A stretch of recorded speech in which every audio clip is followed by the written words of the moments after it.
हमारे देश के प्रधान सेवक के पास दुनिया का या कह लीजिए आपके एशिया का सबसे महंगा प्राइवेट जेट है। हाँ। लेकिन हमारे सैनिकों के लिए जिनके नाम पे पहला वोट मांगा गया था, जो फर्स्ट टाइम वोटर्स हैं उनसे, उनकी लाशों पे मांगा गया था, उन सैनिकों की लाशों पे, लेकिन उनको वो एयरक्राफ्ट नहीं अलाउ किया गया, नहीं प्रोवाइड किया। सतपाल मलिक जी उस दौरान में वहाँ पे राज्यपाल हुआ करते थे। कब? जिस समय धारा 370 हटी, जिस समय पुलवामा का हमला हुआ, इन सारे वाक़याओं के दौरान वो वहाँ पे उपलब्ध थे। ये दुर्भाग्य है हमारे देश का कि जो पार्टी सैनिकों के नाम पे दिन रात पानी पी पी करके वोट मांगती है और दूसरी पार्टियों को कोसती है, उसी पार्टी के द्वारा उन्हीं सैनिकों की शहादत पर राजनीति होती है। और राजनीति किस प्रकार की होती है कि ठीक हुआ, ये शहीद हुए, इनकी शहादत पे हमें अब अपना अगला प्लान है।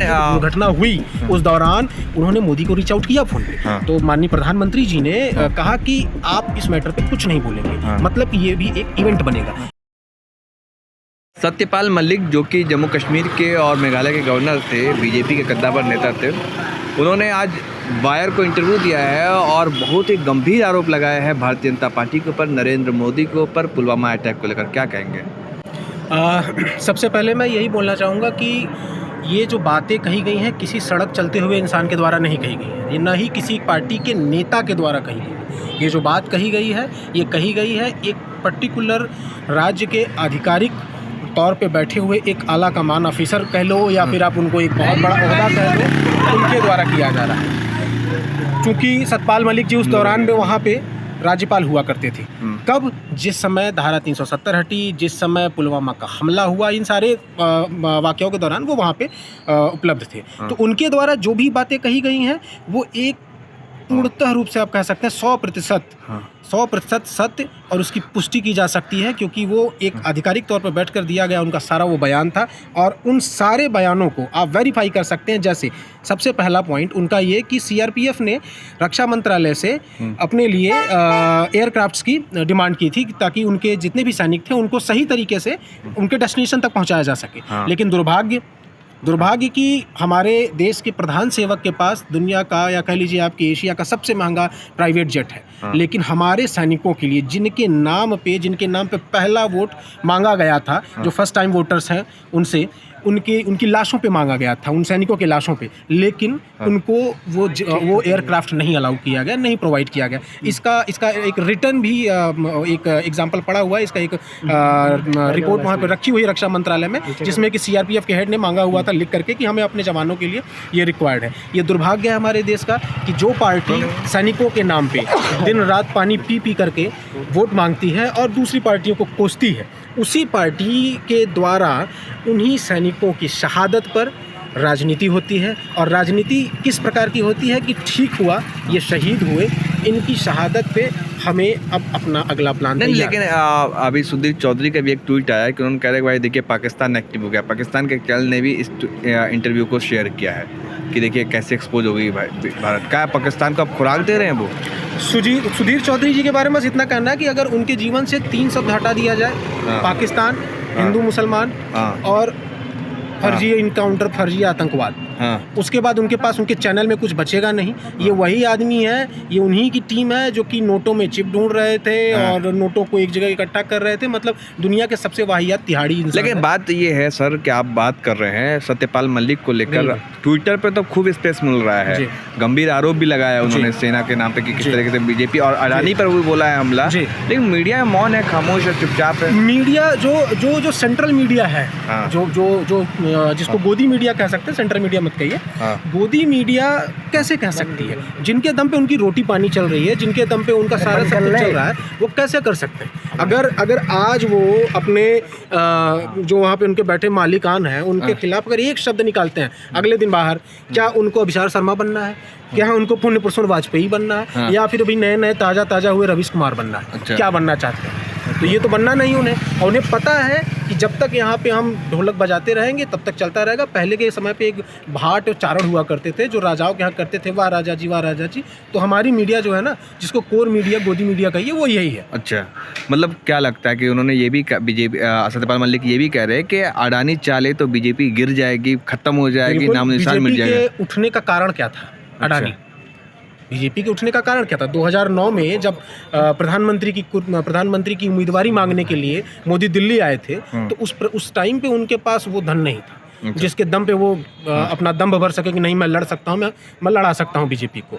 अगली बार 5 साल की तैयारी हुई, अडानी को सारा सब कुछ सौंपा गया कि भाई तेरा तुझको अर्पण, क्या लागी मेरा, यानी 50-50 इलेक्शंस में आप सहयोग करेंगे, उसके बाद हम आपको सहयोग करेंगे। और उनके सहयोग में आप देख सकते हैं सारा एयरपोर्ट, सारा रेलवेज, सारा का सारा जो FCI के ठेके हैं, FCI के जो स्टोर्स हैं, जो गोदाम बन रहे हैं, सारा सब कुछ अडानी के पास जा रहा है। शिप कॉरपोरेशन अडानी के पास जा रहा है। चाइना को लाल आँख दिखाने वाले इनके पार्टनर अडानी जी वो चाइनीज पार्टनर निकले। अच्छा, तो कितनी उनके भाई के ना सर, अब एक बात बताइए, मेरा छोटा भाई है, मेरे साथ रह रहा है, मैं अपने भाई, मेरा और मेरे भाई का कितना अंतर, कितना बटा हुआ है? ये तो बात वही हुई कि ठीक है भाई, मेरा ये कान दर्द कर रहा है, ये कान नहीं दर्द कर रहा है। ये एक्सप्लेन करने वाली बात होती है, समझने वाली बात होती है, और इसमें कुछ भी नहीं रखा हुआ है। सिंपल सी बात है कि गंगाधर ही शक्तिमान है, शक्तिमान ही गंगाधर है। अच्छा, अगर कोई आदमी रात दिन सो नहीं पा रहा है, देश के मुख्य विपक्षी पार्टी के मुख्य सांसद को छोटे छोटे अदने सी चीज़ों में उसको सदन से बाहर का रास्ता दिखा रहा है, उसका घर छीन ले रहा है, ये ब्लॉक प्रमुख लेवल के जो नेता होते हैं ना, जनरली मैं मतलब डिफेम नहीं कर रहा हूँ ब्लॉक प्रमुख लेवल के नेताओं को, लेकिन जो इनसे जराइम की दुनिया से आए हुए जो नेता होते हैं, बने होते हैं, ऐसी हरकतें वही करते हैं कि ठीक है इनको यहाँ की ब्लॉक प्रमुख की छीन लो, इनकी सभासदी छीन लो, इनका ये छीन लो। तो ऐसी हरकतें कभी भी भारतीय राजनीति की सूचना में नहीं आया है, ये पहली बार देखने को मिला है। और उसका कारण भी गलत नहीं है, क्योंकि जो जिस लेवल से आके उठा है, ठीक है, वो वही कार्य करेगा। एक आपसी संभाव के साथ ही लोग काम करने वाले लोग नहीं है। तो ये जितना जहाँ अडानी का नुकसान होगा, इनकी जान सूखेगी, और जहाँ अडानी का फायदा होगा, ये प्रफुल्लित होते उठेंगे। अच्छा, हर जगह दिखेंगे आपको। क्या इसका असर पड़ेगा कुछ? बिल्कुल इसका असर पड़ेगा। सत्यपाल मलिक का इंटरव्यू जो है वायरल हो रहा है, क्या लोग जनता के पास? ये सत्यपाल मलिक इनके बागी यार हैं।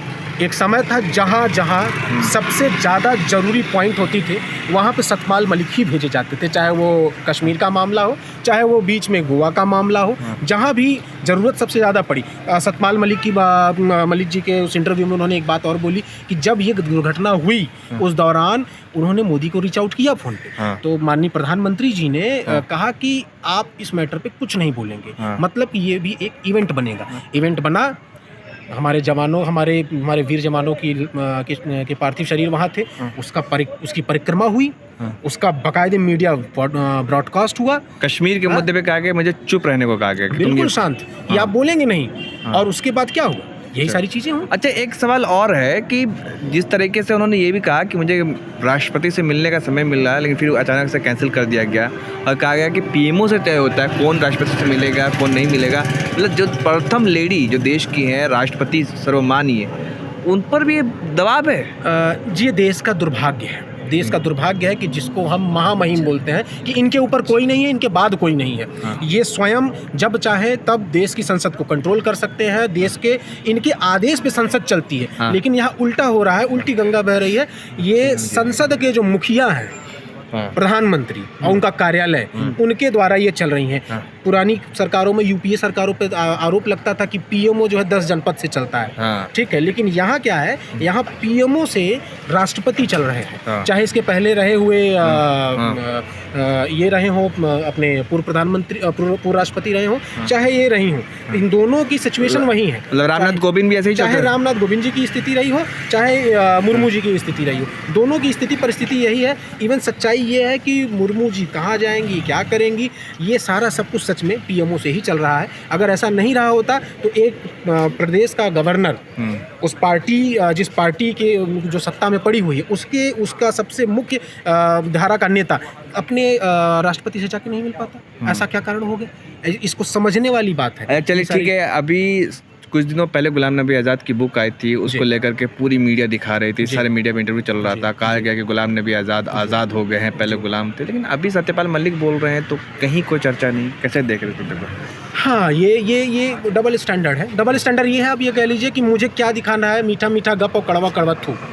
गुलाम नबी आज़ाद के बारे में दिखा के करते क्या, क्योंकि गुलाम नबी आज़ाद भाई वो उनके हिसाब के थे, ठीक है, तो उनको दिखाया ज़बरदस्त तरीके से। देखिए राहुल गांधी ये थे, सोनिया गांधी ये थी, गुलाम नबी आज़ाद ने ये कहा, उनके 32 साल से शुरू हुए कांग्रेस के साथ जो किया हुआ जो करियर था उसको उन्होंने ढक दिया, और आखिरी अभी जो एक राज्यसभा सीट नहीं मिली इसकी वजह से उन्होंने पूरी कांग्रेस को तार तार करके दिखा दिया जी ये है कांग्रेस। और लेकिन सतपाल मलिक के इंटरव्यू पे कोई नहीं बोलेगा, एक लेश मात्र चुप सन्नाटा शांति रहेगी। काहे कि अगर इसमें सवाल उठा तो चचा गुस्साएंगे तो घर का दाना पानी बंद। अच्छा, तो जब दाना पानी बंद तो सब बंद। क्या लगता है कि मीडिया पूरी तरह से मौन हो चुका है बिल्कुल। विपक्षी मुद्दे पर? बिल्कुल, स्वतंत्र मीडिया जो आज के टाइम पे हैंडी कैमरे के साथ घूम रहे हैं उनको छोड़ करके मीडिया भारत में स्वतंत्र नहीं है।